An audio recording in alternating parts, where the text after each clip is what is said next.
Hey guys, welcome to my YouTube channel. അപ്പോൾ ഇന്നൊരു കുട്ടി മിനി വ്ളോഗാണ് കേട്ടോ. അപ്പോൾ രാവിലെ തന്നെ പൊറോട്ടയൊക്കെ കഴിച്ചിട്ടാണ് കേട്ടോ തുടങ്ങിയിട്ടുണ്ടായിരുന്നത്. തലേദിവസത്തെ മീൻ പൊരിച്ചതും ഒക്കെ കൂട്ടിയിട്ടാണ് കഴിച്ചത്. അത് കഴിഞ്ഞതിന് ശേഷം ഈ ഒരു പഴുത്ത മാങ്ങൻ്റെ പീസും കഴിച്ചിട്ടുണ്ടായിരുന്നു കേട്ടോ. അതൊക്കെ കഴിഞ്ഞ് ഒരു 10 മണിയൊക്കെ ആയപ്പോഴേക്കിനും ചക്ക കൂട്ടാനായിട്ടുണ്ടായിരുന്നു കേട്ടോ. ചക്ക കൂട്ടാനും ചോറും ഞാൻ ഇങ്ങനെ മാത്രം കൂട്ടി കഴിക്കും. നല്ല അടിപൊളി കുറേ പൊടികളും മസാലയൊക്കെ ഇട്ടിട്ടുണ്ടാക്കിയ ചക്ക കൂട്ടാനായിരുന്നു. അതൊക്കെ കഴിച്ചതിന് ശേഷം എനിക്ക് ഞാൻ പഠിച്ച കോളേജിലേക്ക് പോകാനുണ്ടായിരുന്നു കേട്ടോ. സർട്ടിഫിക്കറ്റും TCയും കാര്യങ്ങളൊക്കെ വാങ്ങാൻ വേണ്ടിയിട്ട്. അപ്പോൾ എനിക്ക് കൂട്ടിന് വാവേണ് കേട്ടോ. KSRTCയിലൊക്കെയാണ് കേട്ടോ ഞങ്ങൾ കയറി പോയിട്ടുണ്ടായിരുന്നത്. കണ്ടക്ടറിൻ്റെ സീറ്റിലാണ് ഇരുന്നത്. അതുകൊണ്ട് തന്നെ കുറച്ച് കഴിഞ്ഞപ്പോൾ നീപ്പിച്ച് വിടുകയും ചെയ്തിട്ടുണ്ടായിരുന്നു അവിടുന്ന്. വാവയാണെങ്കിൽ വിദൂരതയിലേക്ക് നോക്കിയിരിക്കുകയായിരുന്നു കേട്ടോ.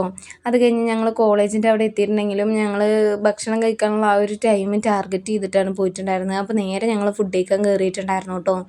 അത് കഴിഞ്ഞിട്ടാണ് സർട്ടിഫിക്കറ്റും TCയൊക്കെ വാങ്ങിയിട്ടുണ്ടായിരുന്നത്. വാവയാണെങ്കിൽ ഒരേ നിർബന്ധ ബിരിയാണി എന്നെ വേണമെന്ന് പറഞ്ഞിട്ട് അതാണ് എന്നെ കൊണ്ട് വാങ്ങിപ്പിച്ചിട്ടുണ്ടായിരുന്നു കേട്ടോ. അപ്പോൾ ഓനെ ഒറ്റയ്ക്ക് കഴിപ്പിക്കേണ്ട, ഓനിക്കൊരു കമ്പനി വേണമല്ലോ വെച്ചിട്ട് ഞാനും വാങ്ങി കഴിച്ചിട്ടുണ്ടായിരുന്നു. അല്ലാണ്ട് അടിപൊളിയായ ബിരിയാണിയൊന്നും ആയിട്ട് എനിക്ക് ഫീൽ ചെയ്തില്ല. പക്ഷെ വാവക്ക് ഇഷ്ടമായി എന്ന് പറഞ്ഞിട്ടുണ്ടായിരുന്നു. എനിക്കൊരു ഓക്കെ ബിരിയാണി അത്രയായിരുന്നു കേട്ടോ.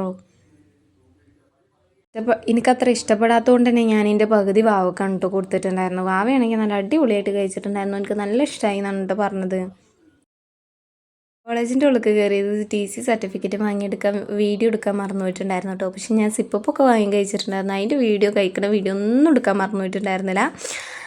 അതൊക്കെ കഴിഞ്ഞ് നേരെ വീട്ടിലെത്തിയിട്ടുണ്ടായിരുന്നു. അപ്പോൾ ഈ ഒരു ഉള്ളിവട ഉണ്ടാക്കിയിട്ടുണ്ടായിരുന്നു കേട്ടോ. ഞാൻ ഉണ്ടാക്കിയാണ് ടൈക്ക് വേണ്ടിയിട്ട് ഈ ചട്നി ഉണ്ടാക്കിയതാണ്. നല്ല അടിപൊളി ടേസ്റ്റ് ആയിരുന്നു കേട്ടോ ഇത് രണ്ടും കൂട്ടി കഴിക്കാനായിട്ട്. അപ്പോൾ വീഡിയോ അത്രയേ ഉള്ളൂ.